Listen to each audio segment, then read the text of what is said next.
G'day, I'm up Cape York. I'm just giving the truck a bit of a going over because we're about to take on the Starky track. Now this isn't one of your iconic four-wheel drive locations. This is one of those lesser known tracks on the east coast, and it's got everything from what I've been told. It's got swamps and sand hills, plenty of river crossings, and right at the end, the amazing Desert Creek, which is a crocodile infested, very wide patch of water, supposedly impassable at the moment. Right, well we'll see. Come on, this is going to be a really good adventure. We're starting our adventure in Cairns, Queensland's fourth largest city, and somewhere a couple of million holiday makers each year head for. It's a great jumping off point for reef and wet tropic tours, and of course when you're heading up north for some four-wheel driving. The Bloomfield track is the best way to get a bit of a start on the Cape. Get a bit of a feel for it. It's a lovely track and the views are spectacular, they really are. Once you get up north, you get into the Daintree, 1,200 square kilometres of World Heritage Rainforest. If you want to know more about this area, drop into the Gateway Discovery Centre. They've got all the information there. All Jack needs to know is how to throw a stick though, or how to fetch one anyway. He loves a good play, my dog. Just remember to watch out for marine stingers on the way through, eh? And don't forget the vinegar. You should always have some vinegar in your truck up here. It's getting pretty late in the day now, but I know just the spot to stop off, have a beer and stay the night. Well, this is it, the Lion's Den. And for me, the best trips up and down the Cape have started or ended here with a beer. And I'm hoping to meet a mate in here too who knows a bit about the track conditions. He's just been up there. Come on, let's go. The Lion's Den is an old timber and iron bush pub, and they offer terrific accommodation and camping out the back. It's always full of battle-weary four-wheel drivers ready to share their own war stories from their trips up north too. Terry Rook runs Captain Billy Tours out of Cairns. He's coming back from his latest adventure up there, and I thought if I bought him a couple of beers I might be able to talk him into showing me around the Starky. Supposedly Terry knows this area better than anyone else. Tell you what though, with old Tez on board it's going to take more than 2 beers. We've got a lot of catching up to do, and I guess that requires a little bit of the old throat lubrication too. And a little bit more, and a little bit more, and maybe another one. This is a beaut spot, the Lion's Den. It really is one of my favourite places, and these days it's even better. Since Max and Faith took over, they're four-wheel drivers by the way, and they came up on their own Cape adventure, took one look at the Lion's Den and decided to move in. Oh, good on you guys. I'll tell you what though, I'm feeling a little bit worse for wear today. I'm not going to miss a pig if I see it today.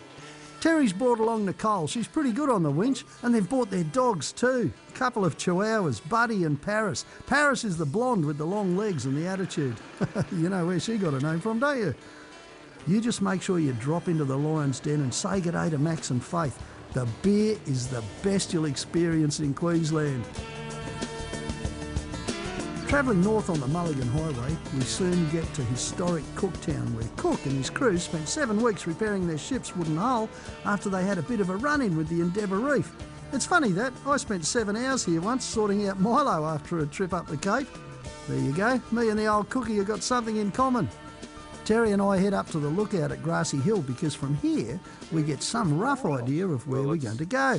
Quite clear, you can actually see the track that we're going to go out on. We pass out past the airport, which you can see down here, and then we pass behind those hills. Oh, okay. And we come in north of Cape Bedford up here. Yeah, that's Cape Bedford there, isn't it? The furthest one, yeah. Yeah. You know, it looks real easy from here. Yeah, bit of fun in the meantime. Oh, I love it. Let's go and do it. It's beautiful. We're going to take a bit of a detour east towards Cape Flattery, slosh around in a few swamps, and then head back up the Starky to tackle those croc-infested river crossings all the way to Wakuka. Then we'll head on to Old Cowpow, and that's where the Nasty Creek is, just before Old Cowpow. We'll finish our adventure up at Lakefield National Park. That's if we get through, I guess.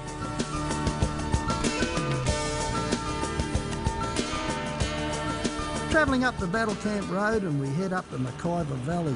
This road's just been graded, one advantage of travelling at this time of the year. Later on in the season it's going to be rough as guts with corrugations after all the traffic during the busy season. Tell you what, Milo is just cruising this. He's loving it. Well, we haven't done anything too tough yet. with the new gearbox, transfer and engine, it's just sort of combined to make it feel like a new truck. It's good to have Milo back where she belongs. I reckon this will be the first of a whole lot of Cape trips instead of the last. It's always good to check with the folks at the RACQ because they record the road conditions too, all over the peninsula. Pretty soon we're on our detour towards Flattery and it's time to get a little bit dirty too.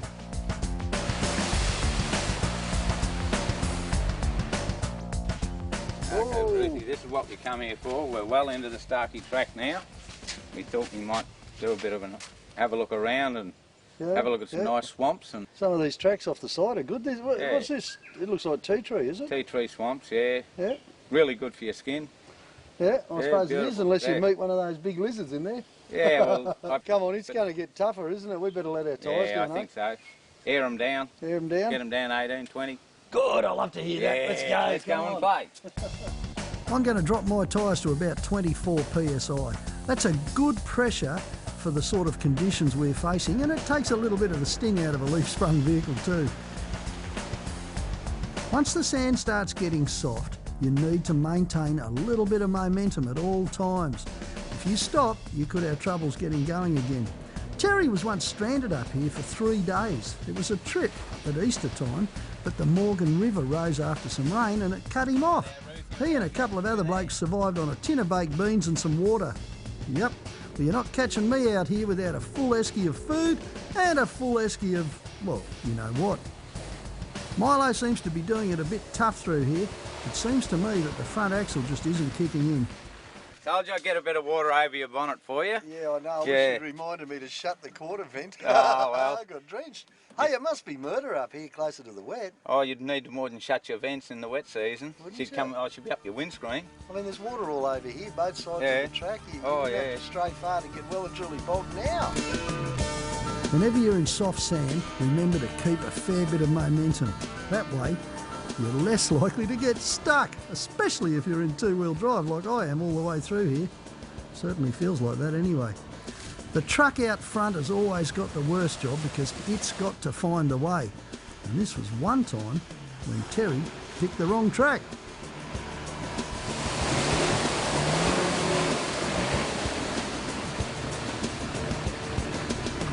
I tried swinging off the stick back in that puddle, but I've still only got two-wheel drive. So there's only one thing for it, Tim. I need a new shirt. 2WD action.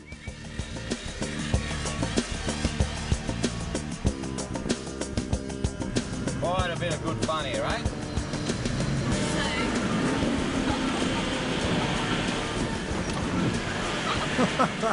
I reckon Nicole's really enjoying that, being chucked around in the truck.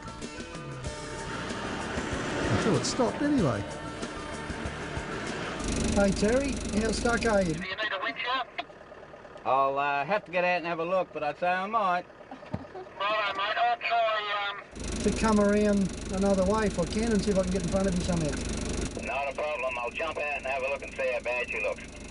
By sticking to a little bit of fresh grass, I managed to get Milo through, no worries. Geez, mate, you got that well and truly stuck. Oh, yeah, it took a bit of effort. She's swampy there. Yeah, that hole that I was talking about, when I walked on it, just bubbles come up through the water. Champagne mud. Hey, is your winch operating? Yeah. All right, well, I'll grab some gear and we'll hook off the back of Milo. Now, I'm going to hitch Milo to a tree here because there's no way my old girl's going to snatch out that heavy yet. Not stuck the way it is, no way. So we'll tighten Milo up against the tree and then Terry can winch off the back of her. Hopefully that'll get us through. You're not digging, that's for people who don't have winches. Mate, I spent too much time on the end of a shovel. You know, we always recommend you use gloves when you're winching, and I guess all I've got to say is that it's twice as important, probably 5 times as important when you're in a place like this. You know why?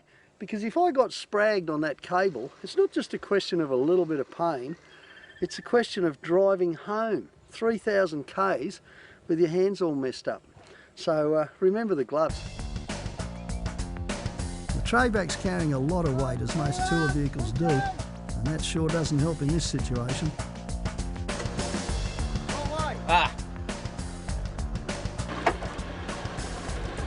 you can hear the strain on that one, can't you? Terra firma. Eggs on terra firma. We're awake. Now, the important part about this whole exercise is to remember that the 30-year-old Toyota rescued the new one. Along with the winch on the front of my truck, I wouldn't even look at coming up here without some snatch straps, D-shackles, a winch strap and a tree protector, my gloves, a long-handled shovel, a high-lift jack, and you want some jacking or bogging boards too. I've got a couple of bits of plywood in the back in case I need them. I've lost my alternator. I'm hoping it's just water.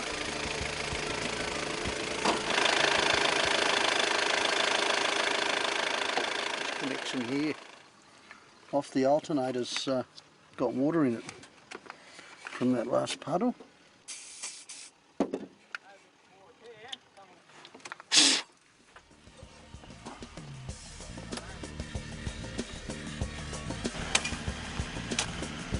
That night we just didn't have time for a roast, so I thought I'd knock up a quick roadside stew.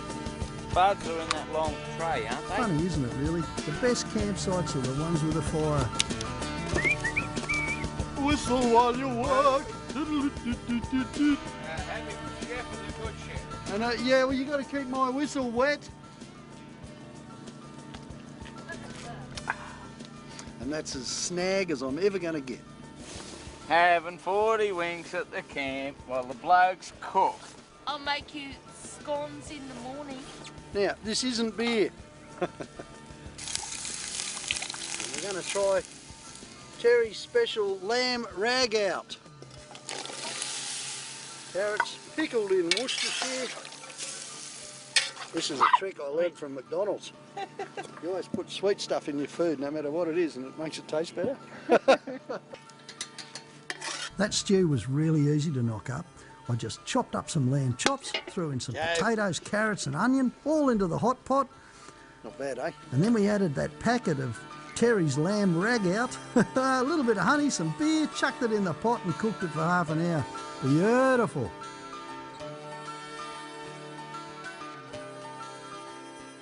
By the Darwin stringy bark. And after a while it's pretty easy to get lost, with the track often leading into different directions. You know what? I think I'm lost. Terry said back there, you know, turn right at the tree that looks like the handbrake. Well, I've been looking for a big baobab tree, you know, with a whole lot of knots around the top there. And I missed it, I think. But it doesn't matter, because I know the guys are somewhere behind me. It's not far off camp time and we've got plenty of fuel. And the best thing about tracks like this is you can always turn around and go back up them. You know, I'm pretty sure Milo's got two-wheel drive by now. So it's in with the back locker and a whole lot of revs. Let's see if the old girl can do it.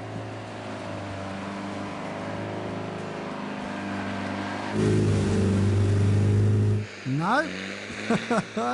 There's some things you just can't do in two-wheel drive, even with a locker. What amazes me is that the old girl pulls back out of that. She felt like she was stuck well and truly. This is quite an amazing truck, this green truck. Yeah, I reckon a snatch. Be real nice about now, Terry. Yeah, well, if you reckon I'm standing around in that creek with that large croc hanging around, you got to be joking. I'll try fitting through the window. Actually, it looks like that window needs enlarging, doesn't it? Gee, they got small windows on these Toyotas these days, haven't they? Get ready, John. I'll come back so I'm not sitting too long before I go. Righto, mate, I'm ready when you are. Oh, the big V8 hoiks Milo straight out of there. Good stuff. I was starting to get a bit worried there. Didn't want the water stopping the fridge or anything, you know. Well, it looks like we're going to reach Murdoch Point after all, but once again we'll be setting up camp in the night. But no, Terry, I don't reckon we'll make camp before nightfall if we're going to camp on the beach anyway. Yeah, I know, mate. Another night putting up camp in the dark, but it's not hard to do anyway. They all look the same once you got the fire going anyway. It's not very far to the beach now. Shouldn't be too bad. Hope there's a bit of room there for us. No worries. Yep, looks like we're going to reach Murdoch Point after all. That'll be a great place to set up camp for the night. But do you want this bit? Yeah, now we've got The camp's only as good as the fire, isn't it, really? Because that's all you see. But I know that tomorrow morning when we wake up, this place is just going to be fantastic. And I know that because people have camped here before. There's a big beach right there. All we need is a little bit of sunlight. We'll see the whole thing. Be magnificent.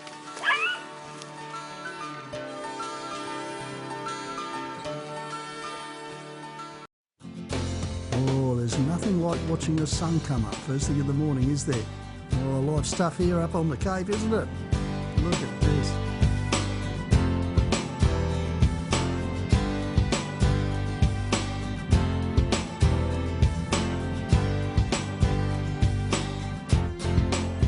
The cave's known for its great fishing, but the fines are pretty steep if you get it wrong. So for the latest on recreational rules and regulations, check out the Department of Primary Industries and Fisheries website.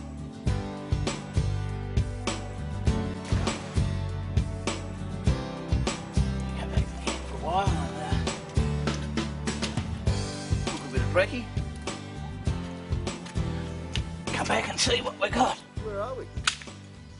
What day is it? Monday. No, Sunday. Oh. No, Okay. It's Monday today. So today's the day we sleep in all day? Yeah. First day of work Sleep today. in all day. Hey, we're back to work today. Catch some crabs.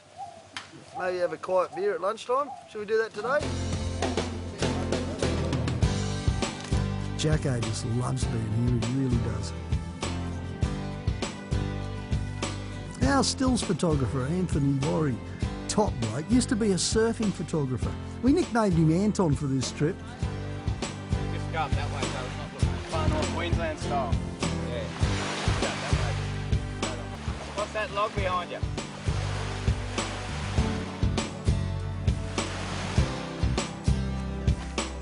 Even if you've just got a couple of jennies.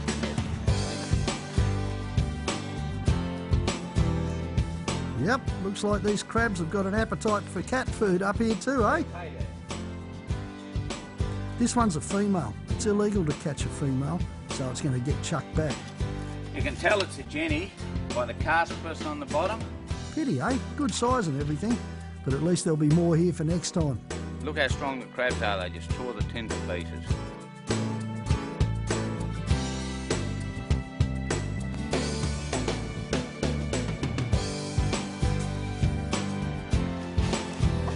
He's done it! Quick, jump on it! Come on, Anthony, don't let it go! Get him! Get him! We travelled from our campsite at Murdoch Point back to the Starky track. Definitely two-wheel drive here for Milo. Poor old girl. But you know what? She pulled through. Amazing.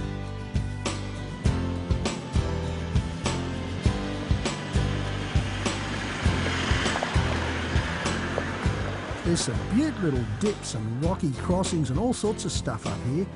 Makes for really fun four-wheel driving, but you want to take it fairly easy. There's not a lot of traffic, there's no really well-worn track or anything to follow, and there can be all sorts of horrors there just waiting to find someone like you. But there's something wonderful about being in a place like this where you know there's just not too many people through here. There never has been many people through here. Just you and your family and your four-wheel drive. Fantastic. John, this is a nice steep one, mate. It's just as well I'm going up first, so that if you do happen to have a bit of trouble, I can anchor up there and you can winch off me.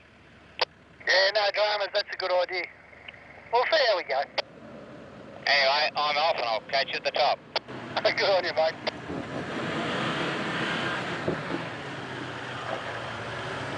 Bit of articulation there for you, mate. By now we know Milo's in two-wheel drive, so all I can do is try and work my way up. And look at that. The old girl does it easy with the back locker in. Tyres are probably the critical thing because there's plenty of things to stake a tyre on, from odd bits of timber to rocks to all sorts of things, especially when there's a lot of grass and people have taken a few different routes. You never know what's hiding in there. My preference has always been for the American tyres because they got stiffer sidewalls, and I run them around mid-20s. That sort of suits Milo. At the moment we're on 24 back and front. That gives me just enough flex to roll over, you know, most of the spikes. It's not going to save you. In the long term, there's always going to be a spike somewhere that's got your name written on it. But if you drive carefully and, you know, keep an eye on where you're going, you've got every chance of getting through without spearing a couple of tyres. And another tip, which I know our cameraman will really appreciate, is to always wear a seatbelt. Because up here you can be bowling along in second or third gear, hit a bit of a trench, and your head will hit the roof. Whoops!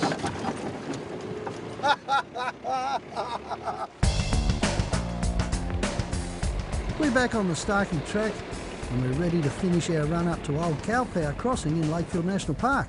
We'll travel up through the Aboriginal land of the Wakuka and then into Cowpower, where we'll face the Desert Creek. I've heard it's impassable at the moment and full of crocs. Oh, beauty! Interesting. John, I'm going to walk through here with a bit of a stick and have a bit of a look, mate, just to see what the bottom's like without walking this creek. This is it, the Desert Creek. The crossing is long and winding and really deep. It's also got a very soft bottom. Well, now you can tell when you get to a creek like this and you look over the other side of it, straight away I knew that most people coming the other way had stopped over there and stayed the night and then turned around and gone back. A little bit of a tug should get us through this. Don't want to take any risks with that croc just up there. Should be good fun.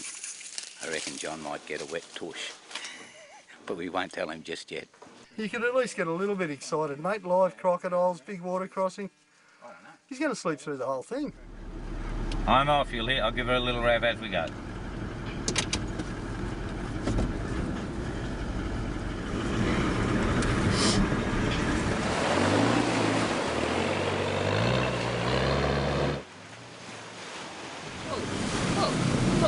Oh gosh.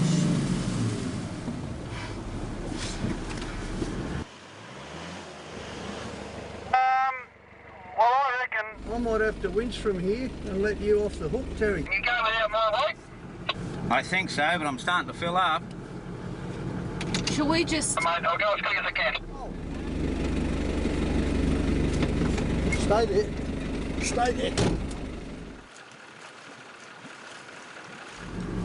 Let me out your side, sweetie. Out the window. Quick. Jump it over. Oh no. Yeah, jump on the bank.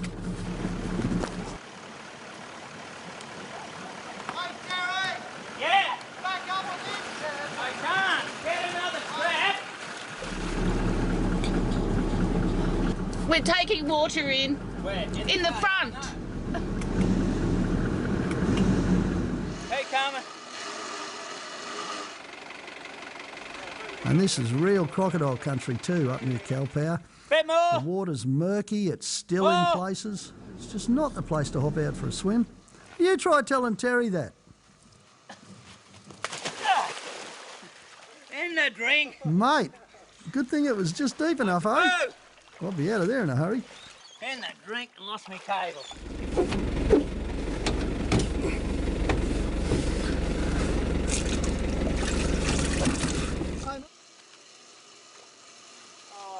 Move over, there's a wet Terry coming through. Oh, the view's a beauty, isn't it? Oh, this is fun. Didn't you want this on your side? Oh, it'll reach? Yeah. Now we got the cars hooked up together with some winch extension straps and Terry's using his winch to see if we can pull it forward a bit.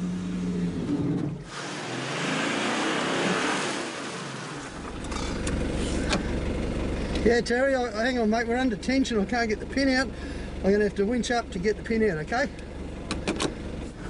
Just speak to John. He said something he had to winch forward to get the pin stuck or something. Are you off me yet, John? No, mate, I'm going as quick as I can.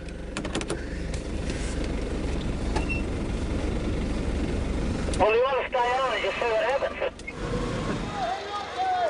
Stay on, John! Oh, I was going to say stay on, because I'm moving. How you going, John? Yeah, I'm back in, hang on.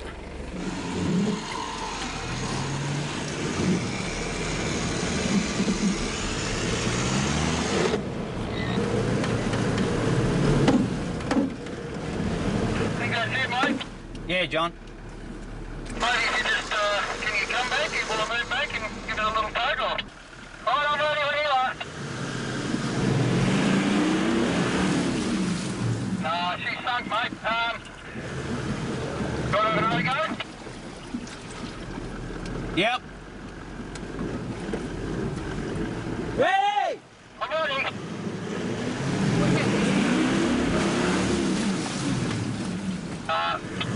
No, I'm moving you. Again. Give it one more, John. We are going. Righto, mate, we'll try.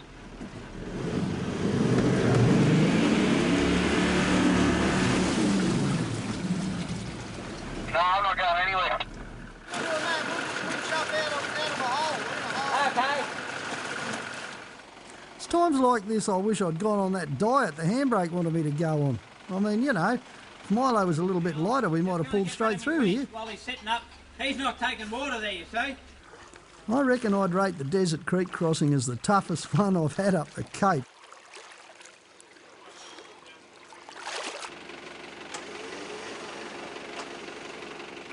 So that I can get a run up, bumper. How to get in?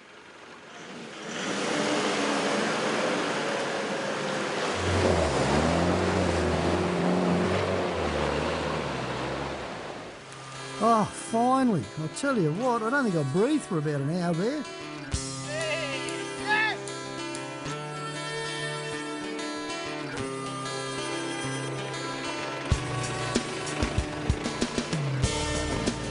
If you're going to come up here in the wet season, don't expect to get very far. And don't expect to be comfortable either. It's just not that sort of a place. It's humid, it's sticky, and most of these tracks will be impassable. You really want to be looking at sometime post-April, May, and this side of October. Then you'll be in that good little time when it shouldn't be too bad. One of the best ways to see the Cape, if you're on your own and you don't know anyone who's done it before, is to take a tag-along tour. Now, my mates over at Mangali 4-Wheel Drive, they put on some awesome tours up here. Or you could join Terry at Captain Billy's Wilderness Adventures for a whole lot of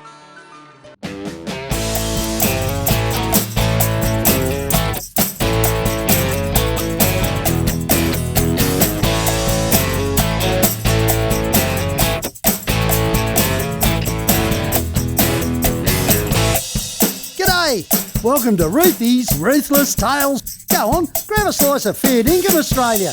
Get your dose of Roothy and put a smile on your dial.